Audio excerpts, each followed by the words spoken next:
बिस्मिल्लाहिर्रहमानिर्रहीम। जिस दुआ और उम्मीद के साथ कि आप जहाँ पर भी होंगे अपने अहले खाना के साथ खुश भी होंगे और महफूज भी। तमाम देखने और सुनने वालों को ज़ाहिद काठिया का सलाम। नाज़रीन इकराम, आज की वीडियो में हम बात करने वाले हैं मुल्क की संगीन हालात के हवाले से कि आखिर हर बंदा जो चाहता है कि हमारे हालात, हमारे मुल्क के हालात बदल जाएँ। इस वक्त हर तरफ अफरा तफरी है, महंगाई है, गुर्बत है, दहशत है। हर बंदा खौफज़दा है कि आखिर इस मुल्क के साथ क्या होने वाला है, या हमारे दिन आखिर कब बदलेंगे, हमारे ऊपर जो हुक्मरान है वो कब ठीक होंगे, या हम किसी अच्छे हुक्मरान की तलाश में हैं तो क्या वो हमें मिल सकता है। ये वो तमाम बातें हैं जो आज की वीडियो में हम डिस्कस करने वाले हैं। तो आप लोगों से दरख्वास्त है वीडियो एंड तक लाजमी देखें और अल्लाह पाक हम सब को अपनी इस्लाह की तौफीक दे, आमीन। चलते जी वीडियो की जानिब। उससे पहले अगर आप हमारे चैनल पर न्यू है तो हमारे चैनल को सब्सक्राइब कर लें और घंटी के बटन को दबाकर आल पे कर दें ताकि आने वाली हर वीडियो सबसे पहले आप लोगों तक पहुंचे। चलते हैं जी मुल्की हालात के हवाले से कि इस वक्त आपको पता है कि हर तरफ एक महंगाई का तूफ़ान मचा हुआ है और हर एक अमीर हो या गरीब इस महंगाई के तूफ़ान में लिपटे हुए हैं और इस भंवर से निकलना चाहते हैं। जो मुल्क की सूरत हाल है, हर तरफ दहशत है, खौफ है, महंगाई से डरे हुए हैं लोग, गुर्बत है, लोगों को नौकरियां नहीं मिल रही, बेरोज़गार हैं, लोड शेडिंग है, हर तरह का जो अजाब समझ लें इनको वो हम पर मुसल्लत है।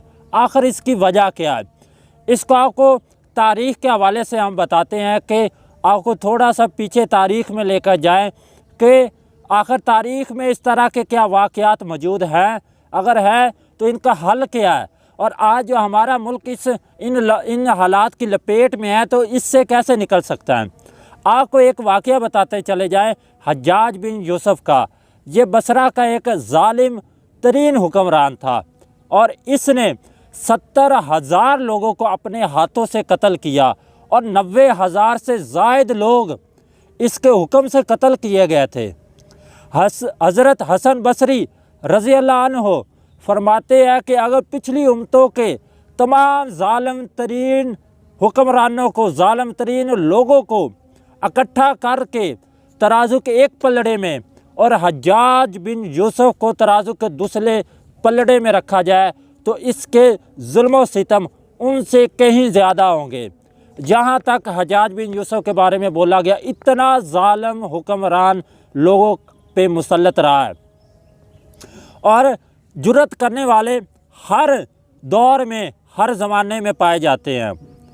और किसी ने जुर्रत करके हज्जाज बिन यूसुफ से कहा कि क्या आपने हज़रत उमर रज़ी अल्लाह अन्हु का दौरे हुकूमत नहीं देखा, आप उनको कॉपी क्यों नहीं करते, आप उनके मुताबिक अपने हुक्मरानी को क्यों नहीं लागू करते। तो उन्होंने सिंपल सा जवाब दिया, उन्होंने कहा कि तुम अबू ज़र बन जाओ और मैं उमर बन जाता हूँ।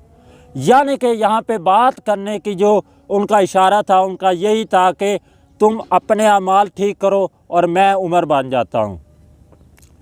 यहाँ पे एक शेर में कोट करना चाहूँगा।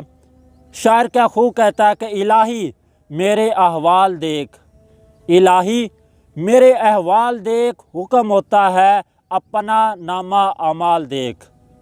यानी कि हम अल्लाह तबारक व तआला से ये दुआ तो करते हैं कि या अल्लाह हमारे हालात बदल दे, हम पे बहुत ज़्यादा मुसीबतें हैं, परेशानियां हैं जिन्होंने हमें घेरा हुआ है, तो पहले हम अपने जो अहवाल है, नामा अमाल, वो तो देखें हमारे करतूत क्या हैं।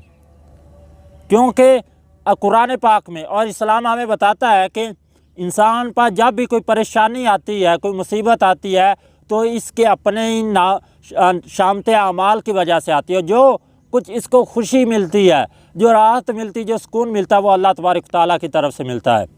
और दूसरी तरफ शायर मशरक़ इल्लामा इकबाल ने क्या खूब कहा है कि खुदा ने आज तक उस कौम की हालत नहीं बदली, ना हो जिसे ख्याल अपनी हालत क्या बदलने का। कुरान पाक की भी यही आयत है। अल्लाह पाक कमी बेशी माफ़ फरमाए, जिसका मफ़हूम है कि पहले अल्लाह तबारक तआला उस कौम की हालत नहीं बदलता जिसको अपने आप अपनी हालत के बदलने का ख्याल ना हो। तो अगर हम یہ چاہتے ہیں کہ ہمارے اوپر اچھے حکمران آئیں، ہمارے ملک کے حالات ٹھیک ہوں، بے روزگاری، غربت، دہشت، پریشانیاں، بیماریاں یہ سب ختم ہو جائیں، تو سب سے پہلے ہمیں خود کو دیکھنا ہوگا، اپنے گریبان کے اندر جھانکنا ہوگا کہ میں کہاں تک ٹھیک ہوں۔ کیا جو بطور مسلمان جو ہمیں شریعت محمدیہ اور قرآن پاک میں حکم ملے، احکام ملے، کہ ہم ان کے اوپر اپنی زندگی بسر کر رہے ہیں؟ جواب ملے گا نہیں۔ تو اس کا مطلب ہے کہ ہمیں سب سے پہلے اپنا آپ ٹھیک کرنا پڑے گا۔ جب تک ہم اپنا آپ ٹھیک نہیں کرتے ہمارے حالات ٹھیک نہیں ہوں گے۔ ایک روایت کے مطابق ہے کہ جیسے اعمال ویسے حکمران، اور اسی روایت کے جو الفاظ ہیں وہ کچھ اس طرح سے ہے کہ جیسے اعمال ہوگے ویسے تم پر حکمران مسلط کر دیے جائیں گے، یعنی کہ وہ زبردستی تم پر لاگو کیے جائیں گے۔ آج کے حکومت کے حوالے سے بھی دیکھ لیں کہ کہا جاتا ہے کہ یہ امپورٹڈ حکومت ہے، یہ عوام کے اوپر مسلط کی گئی ہے۔ تو اگر عوام اپنے اعمال نہیں دیکھے گی تو اسی طرح سے ان پر حکمران مسلط کیے جاتے رہیں گے۔ میں کسی پارٹی کو سپورٹ نہیں کر رہا، بلکہ ہم نے روٹی کپڑا مکان دیکھ لیا نعرہ لگا کے، حالات نہیں بدلے۔ ووٹ کو عزت دو کے نعرے سے بھی حالات نہیں بدلے۔ تبدیلی نیا پاکستان کا نعرہ لگانے سے بھی نیا پاکستان نہیں بنا، تبدیلی نہیں آئی۔ تو آخر تبدیلی آئے گی کہاں سے؟ تبدیلی صرف ایک بات سے آئے گی کہ جب ہر بندہ اپنے آپ کو ٹھیک کرے گا۔ جب تک ہم اپنے آپ کو ٹھیک نہیں کریں گے ہمارے حالات ٹھیک نہیں ہوں گے۔ کیا آپ نے کبھی غور کیا کہ عمران خان جو ریاست مدینہ کا نعرہ لگاتے ہیں وہ آخر اس میں کامیاب کیوں نہیں ہو پا رہے؟ یا کوئی عمارت تھی کہ جو پوری ہو جاتی ہے وہ اسے بنا لیتے ہیں؟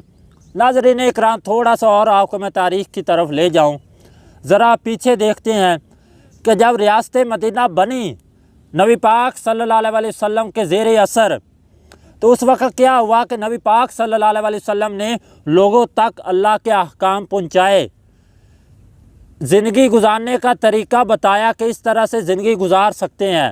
تو لوگوں نے پہلے دین کو چھوڑ دیا، پہلے کاموں کو چھوڑ دیا اور ان احکام کو اپنایا اور اپنی زندگی کو بدلا۔ اس طرح سے بنتی ہے ریاست مدینہ۔ تو اگر ہم انہی اعمال کی وجہ سے یہ چاہے کہ ہم ریاست مدینہ کے طالب ہیں تو یہ کبھی نہیں بن سکے گی، یاد رکھیے گا۔ یہ تب بھی بنے گی جب ہر بندہ ریاست مدینہ کے اصولوں کو اپنائے گا، قرآن پاک کے جو احکام ہے اس کو مانے گا، احادیث مبارک میں جو ہمیں حکم ملا ہے اس کو مانیں گے، تب یہ ہمارے حالات بدلیں گے۔ اس سے پہلے کبھی نہیں بدل سکتے۔ ہر بندہ جھوٹ، غیبت، کینہ، حسد، ہر ایک کو دھوکہ دہی میں رکھنا، منافقت، اس طرح سے ہمارے جو زندگی ہے وہ بھری پڑی ہے ان اعمال سے۔ تو ہم کیسے تصور کرتے ہیں کہ ہمارے حالات بدل جائیں؟ سب سے پہلے اپنے آپ کو بدلنا ہوگا۔ اپنا بہت سارا خیال رکھیے گا، اپنے اس چینل کا بھی۔ اللہ حافظ۔